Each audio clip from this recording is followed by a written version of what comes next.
So we're going to be learning about the plot diagram using Disney's Frozen and Sony's Spider-Man Into the Spider-Verse, which are great. You should watch them. So there are several different parts of a plot diagram. The exposition, the inciting incident, rising action, climax, falling action, and the resolution. So let's take a moment here and write down these pieces of a plot. If you want to write them on a mountain, you certainly can.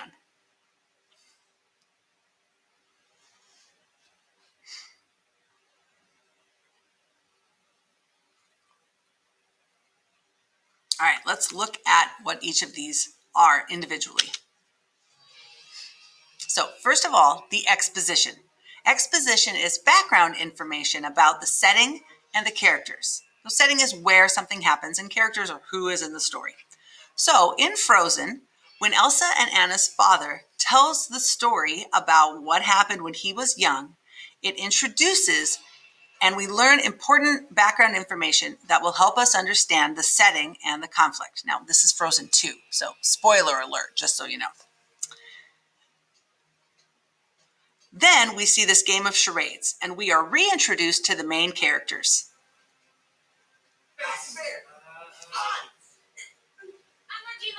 Greatest mistake of your life. We didn't even kiss you. So we see their personalities and the dynamics between them. They're funny. Into Spider-Man Into the Spider-Verse, we quickly learn about Miles. We learn about where he lives, his relationship with his father, his relationship with his uncle, and we also learn about his priorities and that he's Spider-Man. Spoiler. Next, we have the inciting incident. This is the event that sets the whole plot into motion. So in Frozen 2, Elsa is hearing voices. Right? So she's the only one that can hear the voice. She follows the voice. And when she does, she awakens the elements, which then starts the conflict and sends everybody on a mission. It's a great song, too. In Spider-Man, whoa, it's intense. Miles witnesses the Collider. Oh, gosh, it's crazy. And he witnesses the death of Peter Parker.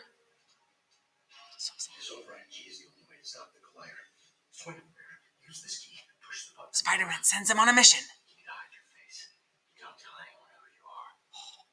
It's intense, right? So the inciting incident, again, is that moment where like, oh my gosh, here we go, right? It's the here we go moment. So next is the rising action. And this is basically everything that leads up to that pivotal moment. This is usually the longest part of the story. So in Frozen 2, Anna and Elsa discover the ship. They discover the elements, the fire spirit, water spirit, and all that stuff. And Into the Spider-Verse, Miles meets all of the other Spider-Mans. Spider-Men? Like, I don't know, what is the plural? Sorry. So good.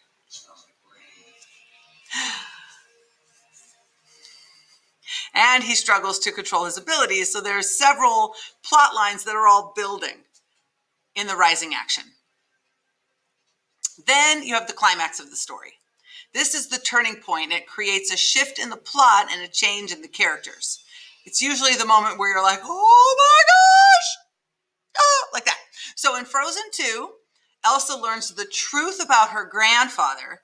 He was a bad dude. Spoiler. And it changes her perspective on the past and on her present. It's pretty intense. And because of this new information, Anna helps to destroy the dam.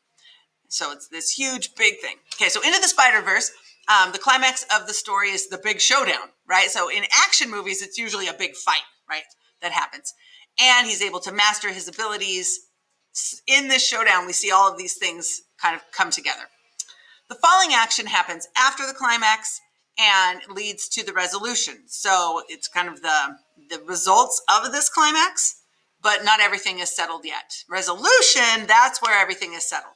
So it's the calm after the storm and the loose ends are all tied up in some way. It's the part that makes you go, oh, that's nice. So in Frozen 2, Peace is restored between the native people and the Arendelians and to Arendelle itself. Everyone finds their place. Oh, Anna the Queen. Spoiler, Anna the Queen. Oh, and Hans. Oh, and you see Olaf in clothes. It's fabulous. And then Miles is comfortable in his new role in Into the Spider-Verse. Pretty fabulous. We just feel better about life after the resolution.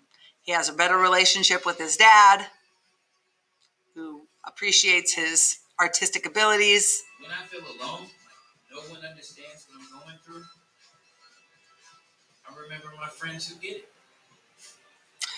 Oh, so good. So I'm Spider-Man. I'm not the only one. That's right. He's not the only one. So those are the elements of a plot diagram. And no matter what kind of story you are reading or watching, they usually follow that pattern. Whether it's a 30-minute sitcom or a 9-show series, that is how it works. So go ahead and watch this video again if you need some time to write more information down. And then we are going to be using these plot elements to talk about stories the rest of the term.